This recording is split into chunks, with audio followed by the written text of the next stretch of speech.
Darjeeling district central cooperative ब्याङ्कको पक्षमा आज यहाँहरू समक्ष एउटा सोसियल मिडिया मार्फत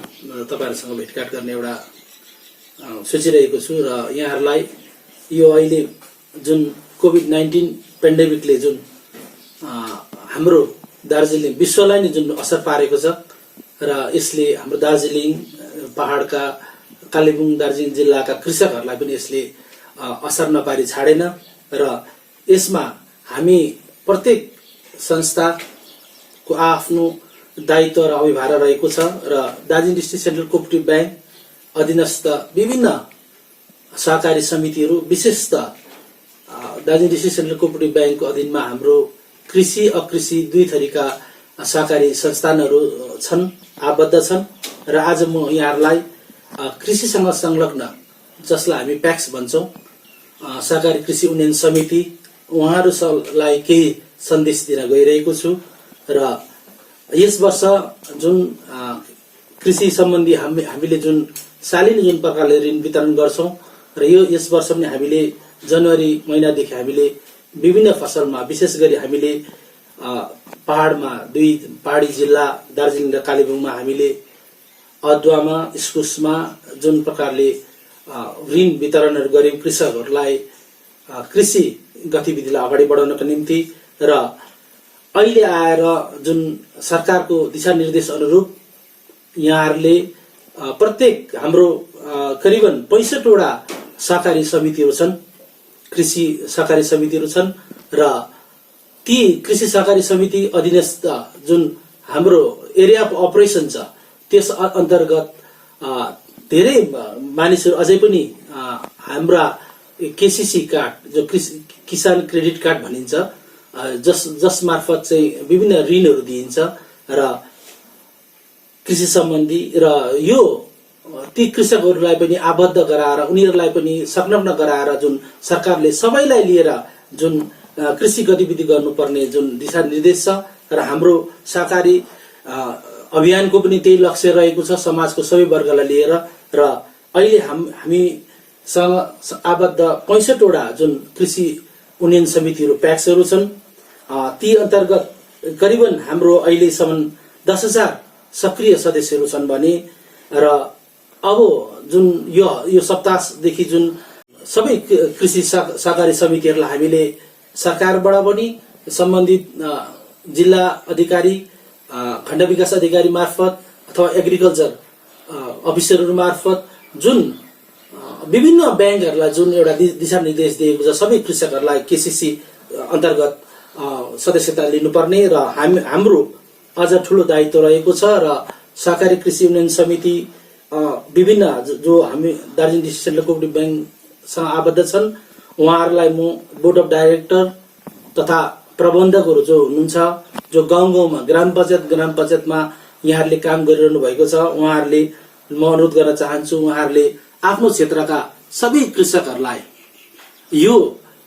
समयमा चाहिँ सबैलाई नै एउटा सदस्यता दिएर उनीहरूलाई मिनिमम कम कागजपत्रमा आधार कार्ड भोटर कार्ड उनीहरू जे छन् उनीहरूलाई लिएर उनीहरूलाई मेम्बरशिप प्रदान गर्ने पहिलो हाम्रो चरणको अभियान रहेको छ र आफ्नो क्षेत्रमा रहेका आफ्नो जुन एरिया अफ अपरेसन रहेको छ सहकारी समितिको त्यसभित्रको कुनै पनि घरलाई नछाडिकन सदस्यता प्रदान गर्न म एउटा अनुरोध गर्न चाहन्छु दार्जिलिङ सेन्ट्रल कोअपरेटिभ ब्याङ्कको बोर्डको तर्फबाट साथै एउटा सहकारी कार्यकर्ताको हैसियतले र सरकारले अहिले भर्खरै जुन माछाको र एग्रो एलाइटमा जसरी वर्किङ क्यापिटल भन्छौँ हामी उनीहरूलाई डेरीमा गोटरी पिगरीमा उनीहरूलाई जुन दाना किन्ने जुन केसीसी मार्फतले लोनहरू दिने र फिसरी माछा पालन भने जुन लोनहरू दिने प्रावधानहरू र दिशानिर्देश दिएको छ र त्यो पनि हामी चाँडै नै सुरु गर्ने भएका छौं र यसले गर्दाखेरि विभागबाट फिसरी डिपार्टमेन्टबाट जो लिस्टहरू हामीमा आएको छ त्यो लिस्टमा भएका सदस्यहरूलाई सबैभन्दा पहिला हाम्रो सहकारी समितिमा सदस्य लिनुपर्ने हुन्छ र उनीहरू सदस्यता लिएर त्यसपश्चात हाम्रो जुन ऋण दिने जुन प्रक्रिया छ हाम्रो विभिन्न ब्रान्चमा हाम्रो फिल्ड अफिसरहरू हुनुहुन्छ उहाँहरू मार्फत सहकारी समितिहरूले परामर्श लिएर ऋणको जुन प्रक्रिया छ हामी गर्नेछौँ र कृषकहरूलाई हामी विभिन्न प्रकारको यो अहिले कोभिड-19 पेन्डेमिकले जुन एउटा विश्व महामारीमा जुन आर्थिक धराशायी गरेको छ, यसलाई हामी कृषकहरूले चाहिँ यसलाई एउटा मौकाको रूपमा लिएर, एउटा अपर्च्युनिटीको रूपमा लिएर हामीले काम गर्नुपर्ने देखिन्छ। जसरी अहिले यो विश्व महामारी कोरोनालाई ध्वस्त पार्नको निम्ति, कोरोना रोगलाई परास्त गर्नको लागि जुन चिजहरू खानु अहिले स्वस्थ विशेषज्ञहरूले भनिरहेका छन्, त्यो हामी कृषकहरूले उपार्जन गर्न सक्छौँ। जस्तो अदुवामा हामीले सबैभन्दा बेसी लगानी गरेका छौँ। त्यसरी हर्दी र यसरी हर्दी, अदुवा जुन चिजहरू छन्, यो चिजहरू चाहिँ हामी कृषकहरूले नै पहाड उपार्जन गरिरहेका छौँ र यस वर्ष यसको अझै पनि माग बढेर जान्छ र कृषकहरूले अवश्य नै यसलाई एउटा अपर्च्युनिटीको रूपमा, एउटा मौकाको रूपमा यसलाई महामारीमा कृषकहरूले आफ्नो बारीमा अझै राम्रोसँग फसल गर्नेछन् भन्ने आशा लिन्छु। र यस वर्ष मात्र हामीले दार्जिलिङ पहाडका 2 जिल्ला दार्जिलिङ अनि कालेबुङ जिल्लामा हामीले 32 करोड 38 लाख ऋण हामीले वितरण गरेका छौँ र अझै हामीलाई बढाएर अझै कृषकहरूलाई हामी धेरैभन्दा धेरै कृषकहरूलाई सहकारी अभियानमा जोडित गरिकन उनीहरूलाई ऋण दिने हामीले जुन एउटा परिकल्पना लिएको छ दार्जिलिङ डिस्ट्रिक्ट सेन्ट्रल कोअपरेटिभ ब्याङ्कले र कोअपरेटिभ मार्फत यहाँहरूलाई जुन अहिलेको जुन स्थिति छ यसलाई आर्थिक रूपले सबल हुनको निम्ति र आर्थिक गतिविधिलाई अगाडि बढाउनको निम्ति Darjeeling district central cooperative bank सबै पक्षबाट हाम्रा सदस्यहरूलाई र हाम्रो पहाडका 2 जिल्लाका हाम्रा मानिसहरूलाई सहायता पुर्याउनेछ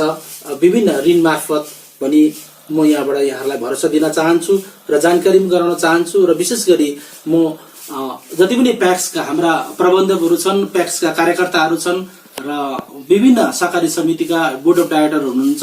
यहाँहरूले आफ्नो क्षेत्रमा एउटा भलन्टियर रूपमा आज हामीले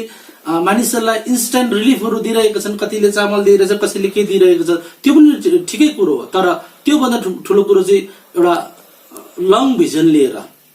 दीर्घकालीन जुन योजना छ, उनीहरूले आफैले नै आर्थिक गतिविधिमा कसरी संलग्न हुनुपर्ने। अहिले बाहिरबाट हाम्रा पहाडमा बाहिरबाट दाजुभाइहरू भाइ बहिनीहरू आइरहेका छन्, दाजुभाइहरू जो बाहिर काम गर्न गएका छन् र उनीहरूलाई पनि कृषि गतिविधिमा कसरी संलग्न गराउने, यो कृषि विभाग, भेटेरिनरी विभाग र यसरी कोअपरेटिभ डिपार्टमेन्ट र कोअपरेटिभ ब्याङ्क मिलेर हामीले जुन एउटा ल्याजो बनाएर काम गरिरहेका छौँ, यसमा नाबार्डद्वारा जुन एउटा